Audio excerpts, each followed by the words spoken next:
ओम प्रकाश जी आंसू से भरी आंखें लिए हुए अपने कमरे में बैठे हुए थे और लगातार कमरे की दीवार पर लगी अपनी पत्नी की तस्वीर को निहारते जा रहे थे और अपनी पत्नी के साथ बिताए हुए सुहाने पलों को याद कर रहे थे। उनकी आंखों से लगातार अश्रुधार बहे जा रहे थी। पत्नी के जाने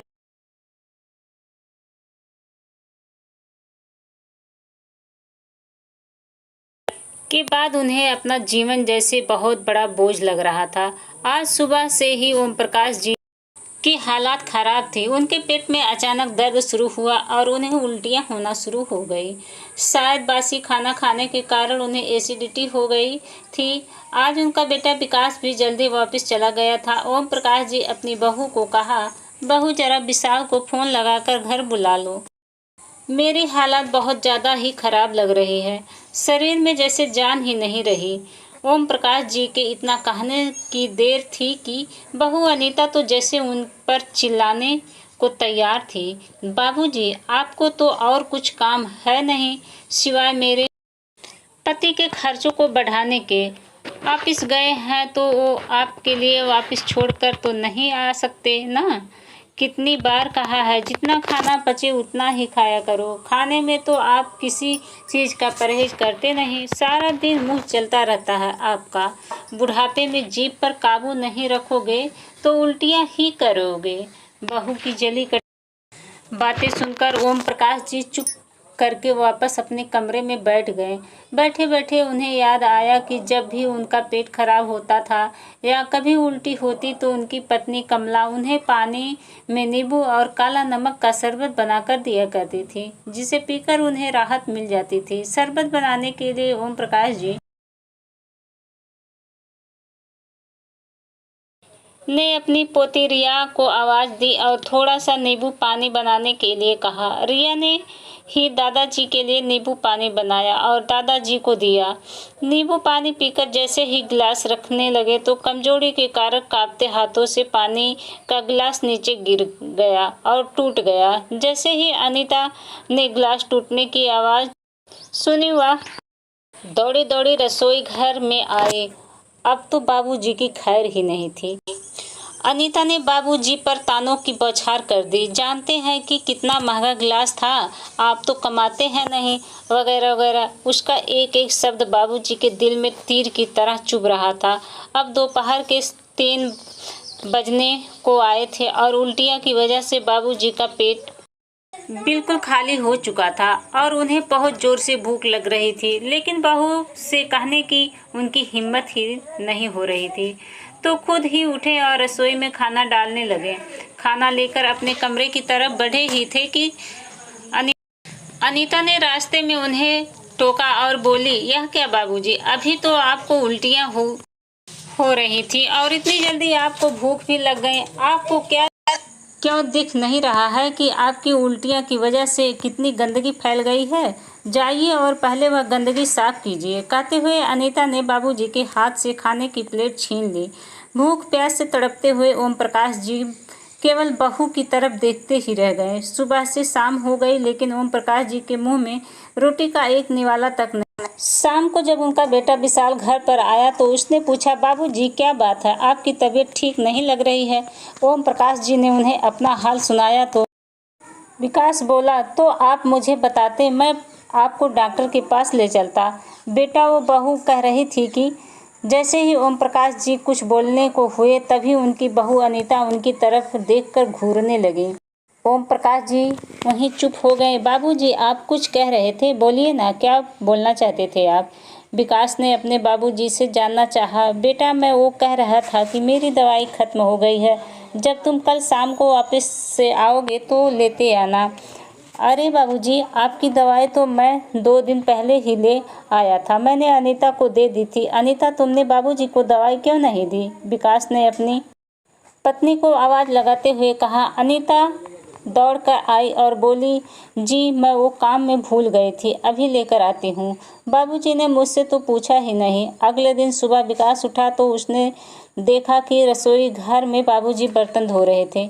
विकास ने कहा, बाबूजी ये क्या कर रहे हैं आप? तो बाबूजी बोले, अरे दिल बहलाने के लिए थोड़ा सा काम कर लेता हूँ, मैं अपनी खुशी से कर रहा हूँ। यह सुनकर विकास चुप हो गया।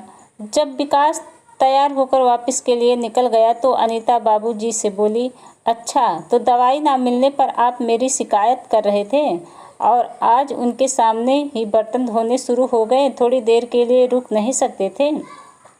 दिखाना जरूरी था कि मैं आपसे घर का काम करवाती हूँ। तो ठीक है, आपकी आज भी खाने से छुट्टी। यह सुनकर ओम प्रकाश जी बहू के आगे हाथ जोड़कर गिड़गिड़ाने लगे और बोले, बहू 2 दिन हो गए हैं मुझे खाना खाए हुए। भूख के मारे जान निकली जा रही है। खाने के लिए 2 रोटी तो दे दो।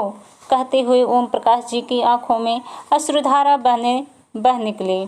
अनीता ने थोड़ी सी दया दिखाते हुए ओम प्रकाश जी को रात की पड़ी बासी रोटी दे दी और साथ में उनके आगे चाय रखते हुए बोली, यह लो, आज तो आपको रोटी और चाय दे रही हूँ, लेकिन आगे से आपने किसी से कोई भी शिकायत करने की कोशिश की तो अपना अंजाम सोच लीजिएगा।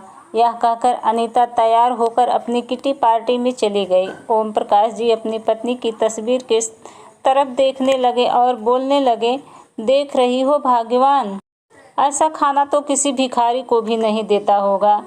उनकी पत्नी को स्वर्गवासी हुए 6 महीने हो चुके थे और इन 6 महीनों में वही जानते हैं कि उन्होंने एक एक सांस किस तरह ली। खैर 2 दिन के भूखे थे तो ओम प्रकाश जी की पुरानी बासी रोटी पर भी टूट पड़े। अगले दिन सुबह ओम प्रकाश जी अपने बेटे से बोले, अरे बेटा, देखना यह मेरा चश्मा टूट गया है। शाम को जब तुम वापस से आओगे तो इसे ठीक करवाते आना। अरे बाबूजी, आपका चश्मा तो बिल्कुल बुरी तरह से टूटा हुआ है। यह कहते हुए विकास ने अनीता को आवाज़ लगाई और कहा, आज बाबूजी को ले जाकर उनकी आंख भी टेस्ट करवा देना और उनके लिए एक नया चश्मा भी बनवा लाना। अनीता ने विकास के सामने आज्ञाकारी बीवी बनते हुए हाँ में गर्दन तो हिला दी, लेकिन विकास के जाते ही ज्वालामुखी की तरह फट पड़ी। बाबूजी, आपको चैन नहीं आता क्या? रोज कोई ना कोई नया खर्च लेकर बैठ जाते हो। अरे बहू, मुझे आंखों से कुछ नजर नहीं आ रहा था, इसीलिए मैंने विकास से कह दिया। वैसे तो तुम भी जानती हो कि मैं कोई फालतू का खर्चा नहीं करता हूँ।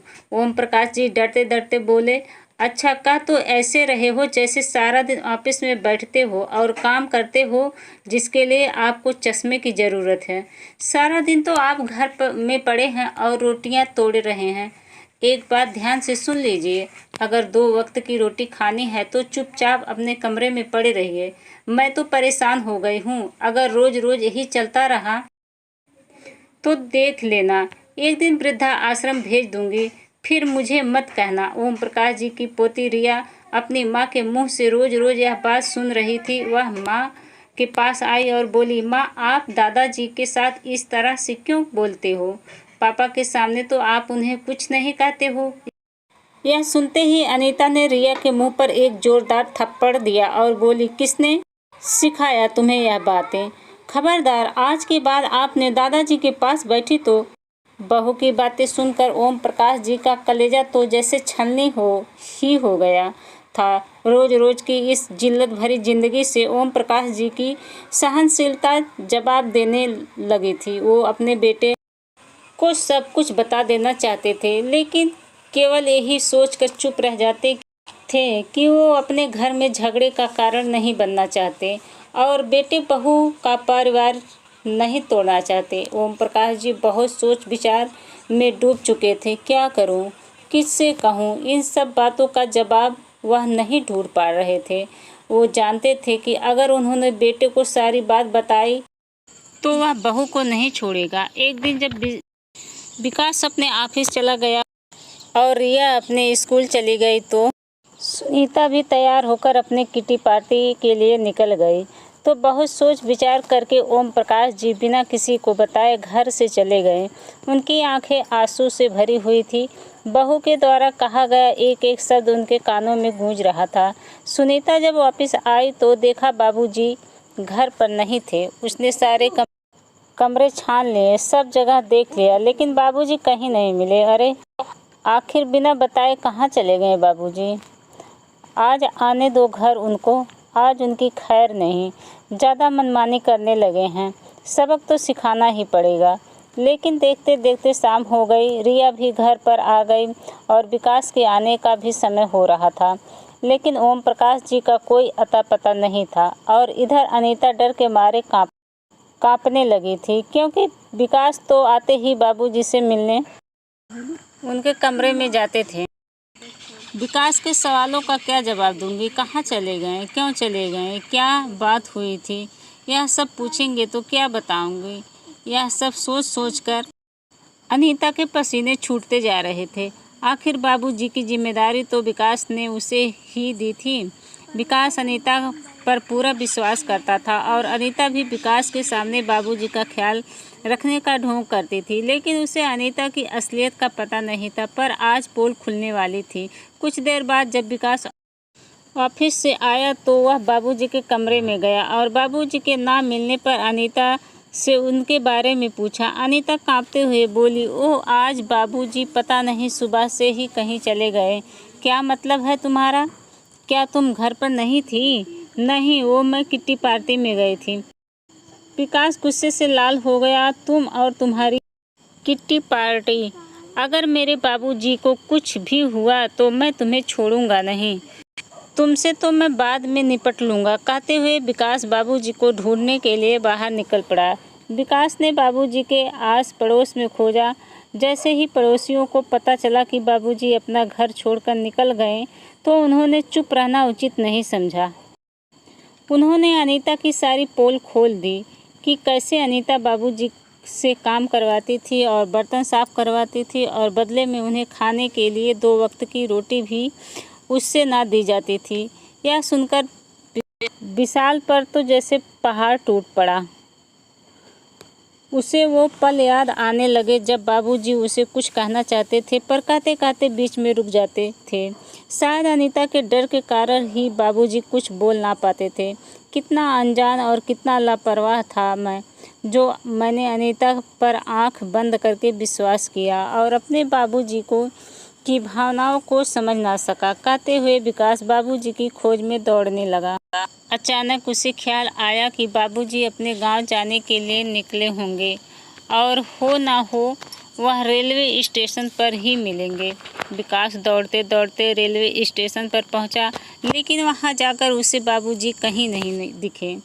वह थक हार कर प्लेटफार्म पर बैठ गया और सामने ही देखा कि बाबूजी भी प्लेटफार्म पर ही बैठे हुए थे और लगातार आंसू बहा रहे थे।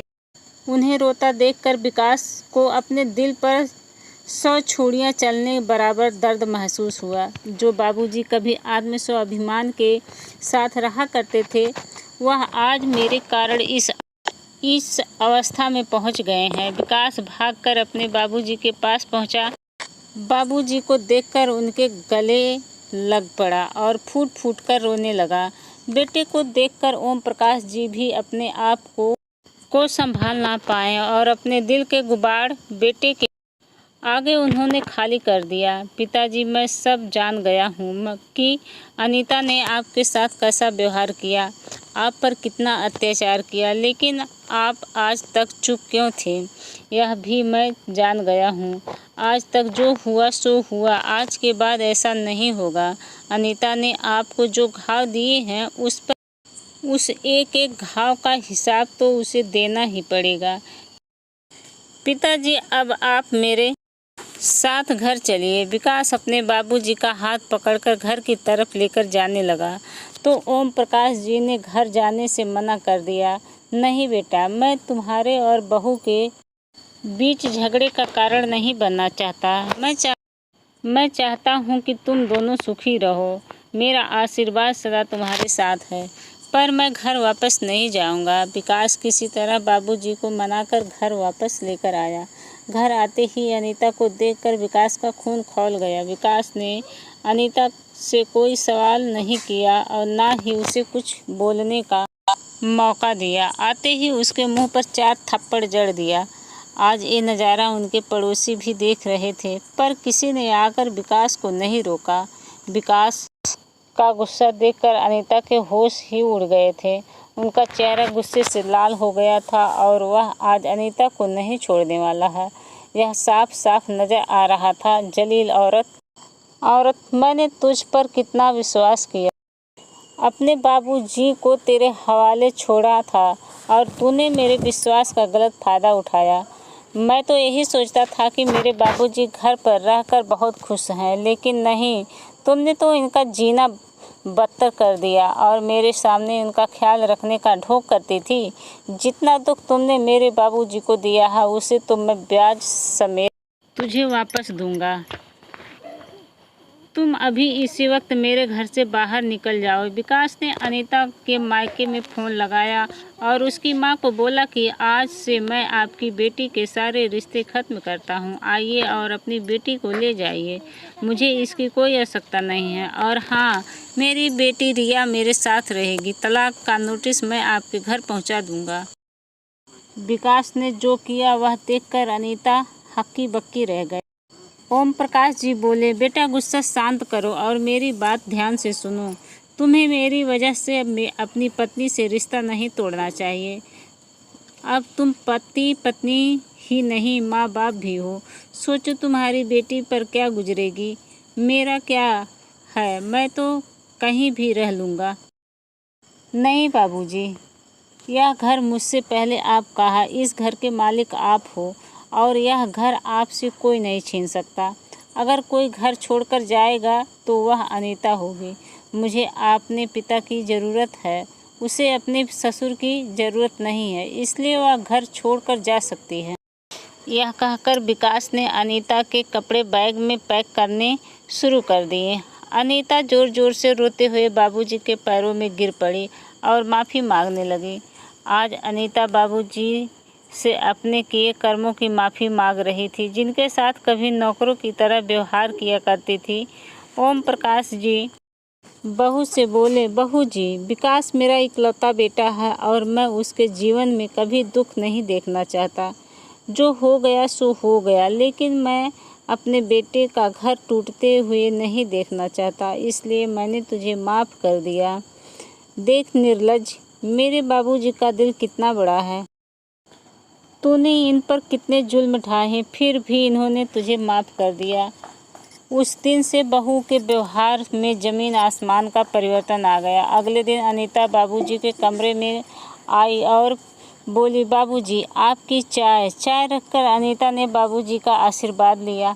आज बाबूजी अपनी पत्नी की तस्वीर के सामने सुकून से बैठे थे और खूब सेवा करवा रहे थे। आज उनकी सारी चिंताएं दूर हो गई थीं। उनकी पत्नी की मृत्यु के बाद आज पहली बार ऐसा हुआ था कि वह सुकून की सांस ले पा रहे थे और यही दुआ कर रहे थे कि भगवान हर माता पिता को विकास जैसी औलाद दें। तो दोस्तों, ये जालिम बहू की कहानी आप लोगों को कैसी लगी? अगर कहानी अच्छी लगी होगी तो हमारे कहानी को लाइक कीजिएगा और हमारे चैनल को सब्सक्राइब कीजिएगा। धन्यवाद।